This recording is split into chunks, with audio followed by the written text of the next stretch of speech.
Rasul Paulus seorang yang suka menginjil, kadang-kadang tidak ada uang untuk dia menginjil, belanja dia berjalan.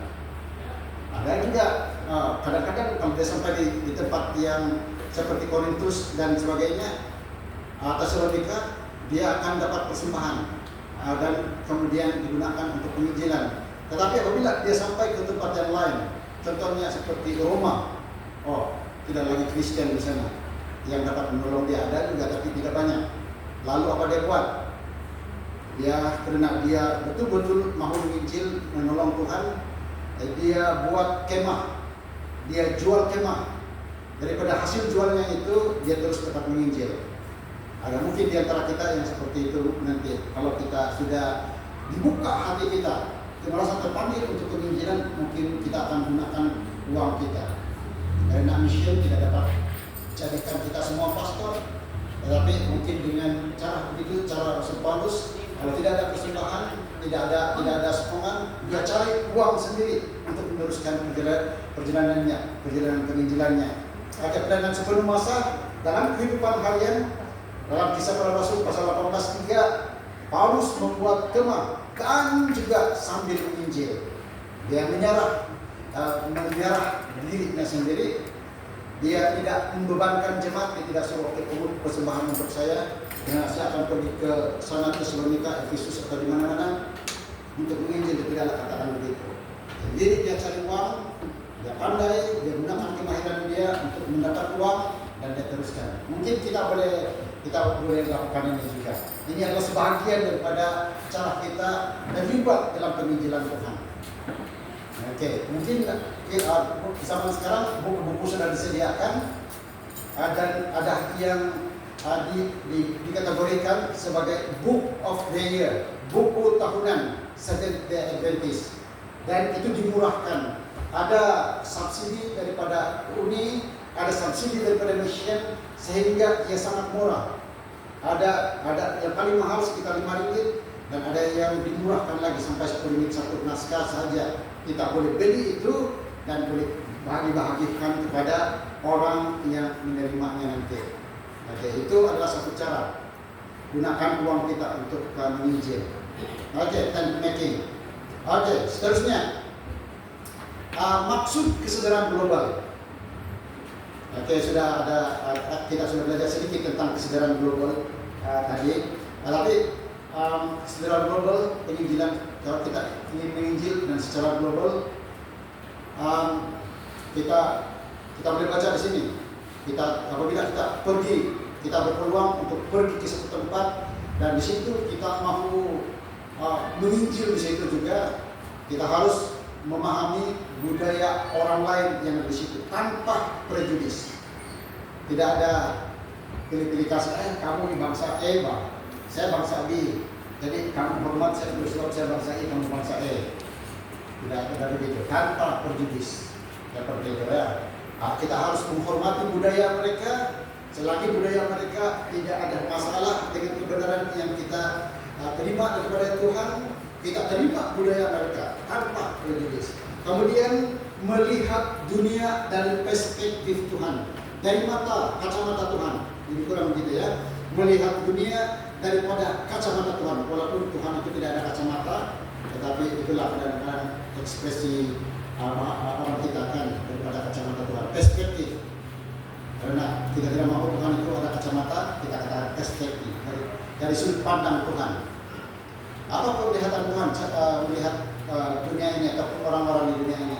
Setiap kita di dunia ini, besar, kecil, tua, muda, miskin, kaya, tinggi pelajaran, tidak ada pelajaran, semuanya dikasihi oleh Tuhan. Dan Tuhan mahu supaya semua orang yang di dunia ini kalau boleh menerima Dia sebagai Tuhan, dan pada waktu Dia datang pada kali yang kedua, semua kita akan diselamatkan. Itulah perspektif Tuhan.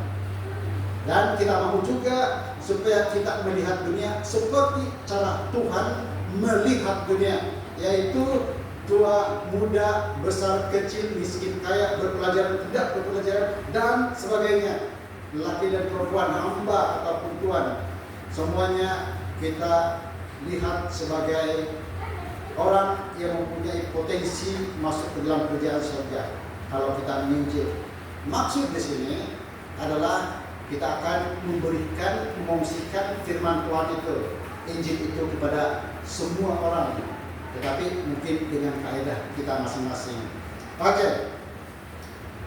Maksud kesadaran global yang seterusnya, apabila kita teringin supaya Injil Tuhan itu dapat dikongsikan kepada orang lain dan semua orang di seluruh dunia, kita harus menyadari keperluan manusia di mana-mana di dunia ini.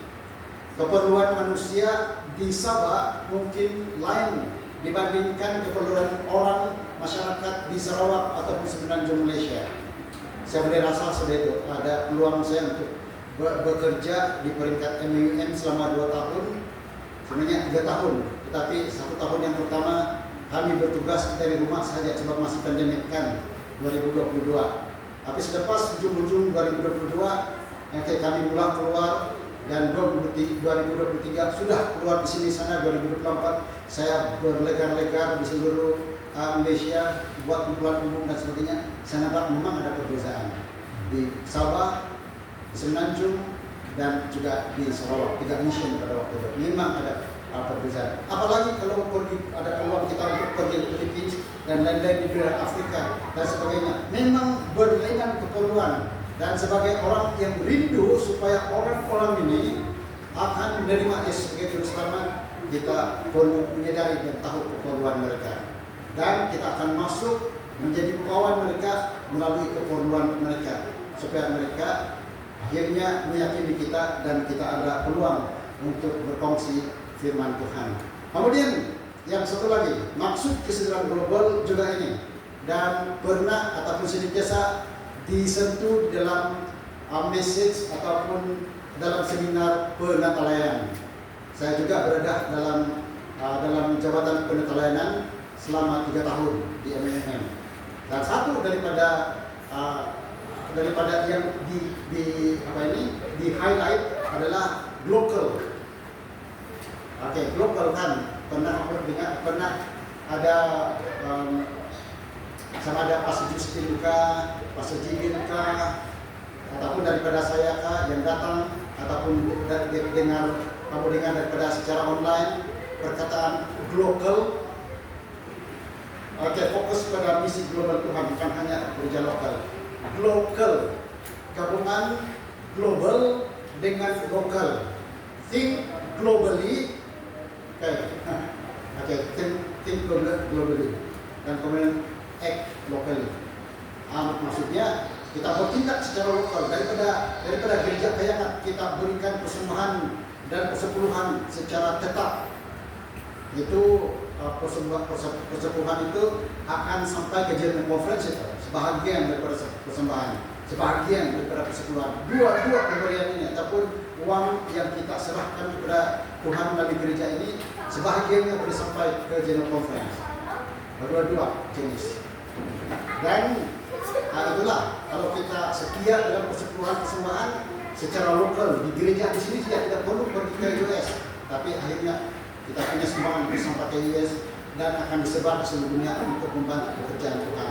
Jadi kalau kita sedar, kalau kita ingin terlibat, artinya kalau kita adalah orang yang berpendapatan, kita akan pikir tentang cara ini, cara yang paling biasa mengembalikan persepuluhan dan memberi persembahan yang secukupnya.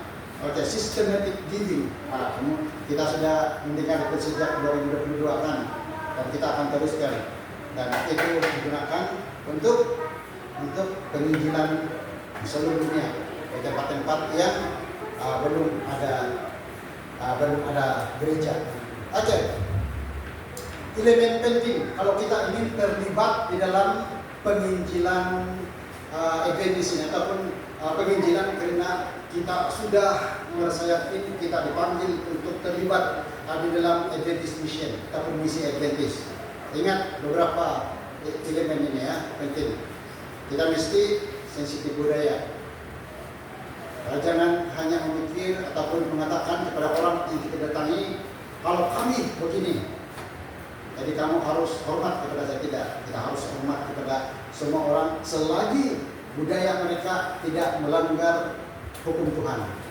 Oke, pola pemikiran kita penuh dengan misi. Nah, ini yang kita mau ada pada kita dan kepada anak-anak kita. Kita tolong anak kita supaya mempunyai pemikiran misi, pola pemikiran misi.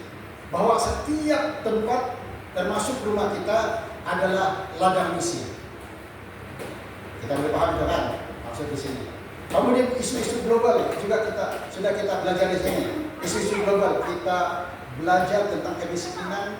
Ada negara kaya, ada negara miskin, ada negara yang ada konflik, ada yang aman damai, semua yang ada keperluan. Dan cara untuk mendekati ataupun memungkinkan firman Tuhan kepada mereka yang miskin dan ada konflik itu kadang-kadang berlainan. Apalagi yang aman damai itu kadang-kadang kalau kita itu cara kita mendekati orang yang ada konflik, kadang-kadang kita kecewa. Jadi semua ada juga dipanggil sebagai urbanisasi, pemodernan, sekularisme. Sekularisme ini dunia lahan, keduniawian. Banyak sudah anggota-anggota ataupun orang sekeliling kita penuh dengan keduniawian. Bagaimana kita kena berdoa ya untuk dapat perkara dunia ini. Tapi kemudian kalau kita berdoa dan Tuhan sudah memberi kita panduan bagaimana menjangkau mereka akan menjadi kawan kita dan boleh kita boleh bawa mereka kepada Tuhan. Jadi pentingnya. Kemudian yang keempat di situ adalah bebanan rohani. Setiap kita Adventist, kita harus ada bebanan rohani. Barulah mudah bagi kita untuk terlibat di dalam misi Adventist. Kita pergi kepada yang seterusnya. Pertanyaan simpel saja ini. Apa misi kita? Misi kita adalah misi kita sebagai Seventh Adventist berdasarkan pernyataan misi Adventist tadi yang juga berdasarkan Matius 28 ayat 19 dan 20. Apa itu? Mengabarkan Injil kepada semua orang, dan semua orang itu termasuklah keluarga kita. Malah sekali lagi saya ulangkan untuk keempat kali, yang paling penting dan yang pertama dan yang utama kata Ellen G. White adalah keluarga kita masing-masing. Apa maksud Injil? Ada sudah jawaban di situ. Kabar baik. Apa kabar baik itu? Apa katanya? Saya pernah bagi pelajaran Alkitab kepada orang yang betul-betul seorang muda yang betul-betul tidak pernah sentuh Alkitab, tidak pernah nampak Alkitab. Dan kalau saya sebut boleh kamu buka Kejadian 1 ayat 1. Apa itu kejadian? Bertanya begitu. Mari kita berdoa. Berdoa kepada siapa? Kita berdoa kepada Tuhan Yesus. Kepada Tuhan. Siapa itu Tuhan? Bercakap begitu. Yesus itu siapa? Dia langsung tidak tahu. Dan kalau kita melihat mereka juga adalah ada potensi untuk masuk surga, dan kita rindu supaya mereka juga masuk surga. Kita juga harus tahu perkara-perkara kecil seperti ini kan. Apa itu Injil? Kabar baik. Dan apa itu kabar baik? Kita tahu apa kabar baik yang kita pegang sekarang. Apa itu kabar baik? Apa kabar baik kita? Kenapa ada kabar baik? Itu cara lagi ya. Apa itu kabar baik kamu? Dan apa itu kabar? Kenapa ada kabar baik? Kalau jawaban di sini saya jawab di sini karena kita punya kabar buruk. Ada kabar baik, karena ada kabar buruk. Tidak perlu ada kabar baik kalau tidak ada kabar buruk. Lalu orang yang tanya apa itu kabar buruk? Kita boleh jawabkan. Dosa. Simpel seperti ini. Kadang-kadang budak kecil boleh tanya seperti ini. Tetapi kadang-kadang kalau kita tidak sedia, kita akan stuck juga. Apa kabar buruknya? Kabar buruknya adalah semua manusia berdosa. Kita ambil beberapa ayat, termasuklah Roma 3 ayat 23. Kemudian karena berdosa, kenapa itu berdosa itu buruk?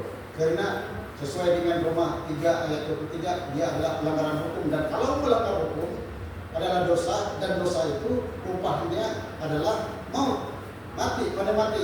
Kita mau mati kan? Kita tidak mau mati kan? Itu simpel itu, kepada orang yang simpel di situ. Kita mau mati atau tidak mau mati? Bagaimana supaya tidak mati? Cek pada Yesus, siapa Yesus? Apa kabar baik? Dan itu kan kabar baik itu, yang tidak pernah mati lagi. Ya, itulah kabar baik itu. Oke, Wahyu 14 ayat 7 menyatakan telah tiba saat penghakimannya bagi orang yang berdosa, yang belum bertobat, yang belum menerima Yesus sebagai juru selamat. Penghakiman yang akan tiba ini adalah kabar buruk. Tetapi bagi kita yang sudah tentu semua kita berdosa sesuai dengan apa yang dikatakan di dalam 1 Yohanes 1 ayat 8, semua berdosa. Tetapi kemudian 1 Yohanes 1 ayat 9 menyatakan barang siapa yang mengaku dosanya, Tuhan adalah setia dan adil sehingga Ia mengampuni kita daripada segala kesalahan kita dan membersihkan kita daripada segala kejahatan kita, kan? Kita melihat itu dalam Alkitab. Dan apabila kita walaupun tiba saat penghakiman itu pada hari ini, kalau kita sudah mengaku dosa kita di hadapan Tuhan dan kita mempunyai pertobatan seperti yang diajar dalam sekolah sahabat kita pada pagi ini, yaitu menyesali dan kemudian bertekad untuk tidak mengulangi dosa lagi, itu adalah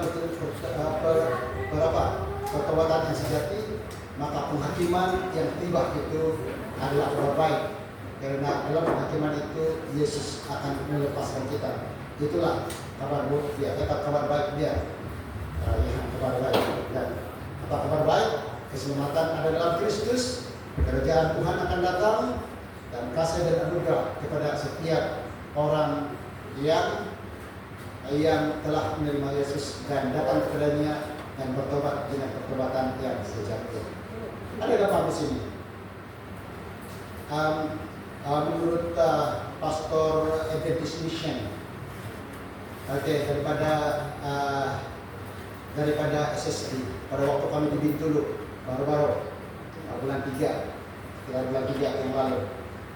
Pada bulan November katanya tahun lalu 2025, dia ada seorang lagi pekerja penginjil di Iran. Pada waktu itu macam dulu lagi Amerika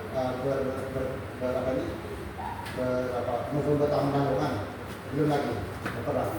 Berada di situ. Ini adalah gereja Seventh-day Adventist di Iran. Dan mereka berjalan-jalan di sini. Ini gereja sedang direnovate karena waktu itu. Dan tiba-tiba ada beberapa orang datang kepada mereka dan masuk ke dalam gereja. Yang satu kawannya ini satu bangsa dengan yang ini orang orang Iran betul-betul dia merasa takut apabila yang bertudung ini masuk gereja, takut karena kan kalian mereka ini adalah protected people ataupun orang-orang yang dilindungi oleh kerajaan. Kita tidak boleh mengunjungi mereka. Tapi mereka masuk di sana. Dan selepas sekian lama mereka di situ, ditanyalah oleh pastor daripada SSD, buat kenapa kamu di sini? Katanya macam lain-lain juga kan orang melawat. Tapi mereka mencari sesuatu, dan mereka katakan ini kan gereja yang berbakti pada hari ketujuh. Ya, mereka katakan. Sebenarnya kami datang ke sini untuk melihat dan untuk mengetahui lebih banyak lagi tentang gereja yang berbakti pada hari ketujuh. Karena dalam mimpi kami, sama mimpi kami, ada orang yang berjubah putih datang kepada kami, dan dalam mimpi dia akan berkata, cari gereja yang sembahyang pada hari Sabtu. Itulah sebabnya kami pilih. Tapi tidak ada yang bawa mereka sendiri datang kepada gereja. Dan kalau ada orang di tempat kita yang tiba-tiba datang ke sini, gereja, datang ke gereja Kayangan, adakah kita sedia? Adakah kita sedia dengan misi event kita? Kita harus sedia. Jangan melepaskan peluang karena mereka juga dikasihi Tuhan. Mereka juga boleh menjadi warga surga. Dan adalah satu peluang yang kita sia-siakan kalau kita tidak bersedia menyambut mereka dengan satu message untuk memberi semangat kepada mereka untuk terus mencari Tuhan, berdoa kepada Tuhan yang hidup dan menyerahkan kehidupan mereka kepada Yesus Kristus. Jadi kita harus bersedia. Ini adalah misi eventnya, misi event. Supaya setiap orang diberi peluang untuk mengenal Yesus, supaya setiap orang mengetahui kabar baik itu, supaya setiap orang bersedia menyambut kedatangan Tuhan yang kedua kali dan bermula daripada keluarga kita masing-masing.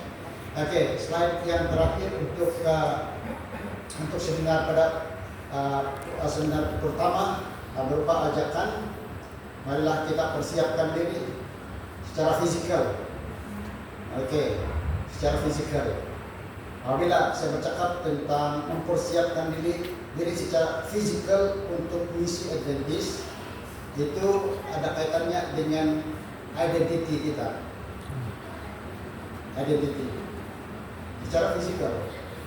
Orang lihat kita bagaimana? Jangan nampak kita Adventist kita. Ada juga orang-orang kan di airport. Waktu kalau kadang-kadang kami pergi ke Philippines, terutama pada waktu di MMM, kadang-kadang pergi ke negara lain seperti Thailand dan sebagainya. Dan karena kami baru ke sana, ada orang yang akan sambut. Dan apabila keluar daripada lapangan terbang, kawasan lobi di sana, kadang-kadang kita terus nampak mereka, walaupun mereka sedang duduk-duduk ataupun mereka terus sana senyum terus, karena macam kamu memang macam Adventist. Kadang-kadang seperti itu ya. Kadang-kadang kita pandang begitu, jangan ditamu pun macam Adventist bakal ada ini. Itu secara fisikal sudah bersedia itu, sudah bersedia. Tapi kalau tidak bersedia artinya orang langsung tidak kenal kita Adventist atau tidak.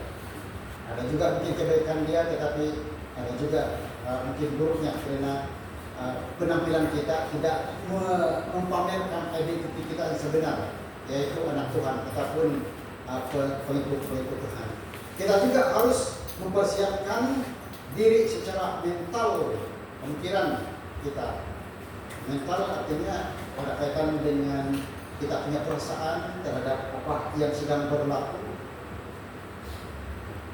Cara kita berpikir sebenarnya mempengaruhi cara kita cara kita merasa. Ada juga yang di luar rasa, tetapi kalau perasaan marah itu kan, perasaan sedih, perasaan gembira, perasaan semua itu banyak sekali dipengaruhi oleh pengetahuan kita. Kita kerja atau tidak? Ya. Kalau kita mengetahui seseorang itu sedang mengambil sesuatu yang boleh membahayakan badan dia sangat teruk dan dia sedang melakukan itu, dan kita mengasihi orang itu, kita akan merasa sedih. Tapi kalau kita tidak ada pengetahuan tentang benda yang dia sedang ambil, yang sedang minum dan sebagainya, tidak ada pengetahuan, macam sehat saja dia selepas dia minum, kita tidak akan sedih. Jadi secara mental, secara pengetahuan kita harus mempersiapkan diri kita apabila kita mau keluar untuk menginjil, untuk mengungsikan firman Tuhan. Alkitab dalam slogan kita untuk 5 tahun ini bermula daripada tahun 2026 hingga 2030 adalah grounded in the Bible, focus on the mission. Kan? Grounded in the Bible artinya grounded maksudnya berakar, ataupun grounded ini adalah betul-betul tertanam gitu. Kalau betul-betul terjemahan sebenarnya Inggris itu tertanam dalam Alkitab, betul-betul teguh di Alkitab, ada yang menggunakan perkataan teguh di Alkitab. Jadi berakar, grounded, betul-betul tertanam dalam Alkitab. Pengetahuan kita betul-betul jelas dengan Alkitab. Artinya kita mengambil masa untuk belajar Alkitab. Itu adalah untuk persediaan mental, persediaan pikiran kita. Dan kemudian membaca buku-buku rohani. Apa kita punya buku rohani sekarang? Buku-buku membuat yang kita perlu baca mulai bulan 2, tetapi ada yang berulang pada bulan Jun, secara online sudah diumumkan. Kerinduan segala zaman, kan? Mari kita baca itu, karena itu membuat kita bersedia secara mental. Alkitab, sekolah sahabat, belajar, karena itu akan menyediakan kita secara mental. Kalau kita tidak sedia, ada yang berlaku sudah terus berlaku, tapi kita relax ya, karena kita tidak tahu. Kita harus sedia secara mental. Kalau kita mau tolong orang secara rohani, kemudian kita juga mempersiapkan diri secara rohani. Apa itu rohani? Rohani, spirituality. Apa itu spirituality? Percaya kepada Tuhan, berkaitan juga sama itu. Iman, rohani ada kaitan rapat dengan iman. Teguhkan iman kita. Exercise kita punya iman. Bagaimana? Badan sini yang kurang exercise sebenarnya.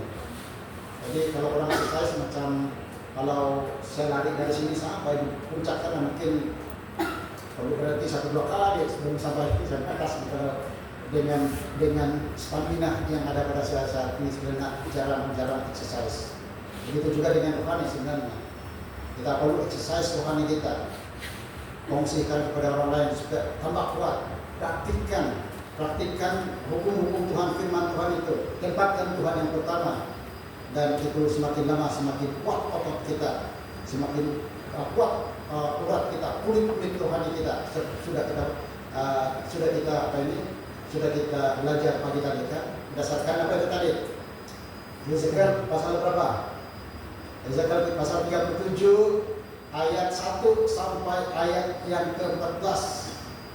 Kalau orang-orang Israel pada waktu itu diperlihatkan oleh Tuhan kerohanian mereka seperti tulang-tulang saja. Tulang, nanti kemudian melalui berkat Tuhan ada urat-urat rohani, ada daging-daging rohani yang menempel pada tulang-tulang itu, dan kemudian ada kulit yang meliputi. Selepas itu Roh Kudus ataupun nafas Tuhan telah diberikan kepada tubuh yang sudah lengkap itu, dan hiduplah satu tentara yang sangat kuat. Oke, mari kita persiapkan diri kita seperti itu ya. Oke, ada berkaitan semua ini dari pagi sampai petang ini saya kaitkan semua ya, supaya kita boleh dipakai secara ajaib dalam pekerjaan Tuhan. Kalau kita sudah mempersiapkan diri secara fisikal, orang lihat dia adventis. Dia orang tanya, kita boleh jawab secara adventis. Secara rohani, setia, beriman, mempraktikkan, menempatkan Tuhan yang pertama. Kalau itu sudah terjadi dalam kehidupan kita sudah praktikkan, mempunyai kehidupan yang sedemikian, kita boleh dipakai secara ajaib oleh Tuhan sendiri, karena Tuhan juga sedang membuka hati banyak ataupun ramai orang secara ajaib. Oke, itu adalah sedikit daripada Adventist Mission ataupun misi Adventist. Kita boleh bayang-bayang sedangkan apa yang seharusnya kita harus lakukan. Kita boleh buat inisiatif sendiri, cara kita sendiri. Ada yang sudah dicadangkan di peringkat atasan kita, diturunkan seperti Penmaker, seperti Global Mission, Global GMP, Global Mission Pioneer, dan sebagainya. Ada EMR, ada untuk Hindu, ada untuk Buddha, ada untuk Taoist, sudah banyak ini. Tapi semuanya satu tujuan saja. Oke, kita harus bawa ataupun kita akan membawa mereka kepada Tuhan supaya bersedia menyambut kedatangan Tuhan. Kenapa ada EMR? Itu persediaan mempersiapkan diri secara mental. Orang yang pergi kepada EMR punya pengetahuan tentang EMR. Orang yang EMR tidak akan pergi kepada Buddhis, karena yang pergi kepada Buddhis itu sudah dipersiapkan secara mental, secara pengetahuan tentang bagaimana menyaksikan firman Tuhan kepada orang-orang Buddha. dan sebagainya. Begitulah itu. Dan semua ini adalah di bawah jabatan misi Adventist. Oke, ya, kita boleh buat sendiri. Untuk sabak punya orang kafir, mungkin ada versi sabak punya ya, kita boleh masukkan itu juga kalau ada. Dan kalau kita tokar, kita jadikan itu sebagai satu saluran lagi untuk berfungsi firman Tuhan kepada orang-orang kafir atau orang-orang yang percaya kepada benda-benda, keramat-keramat dan sebagainya, jimat-jimat. Dan kalau itu kepakaran kita itu mungkin satu daripada pengetahuan ataupun jurusan dan juga saluran untuk Adventist Mission. Oke, itu saja untuk ini.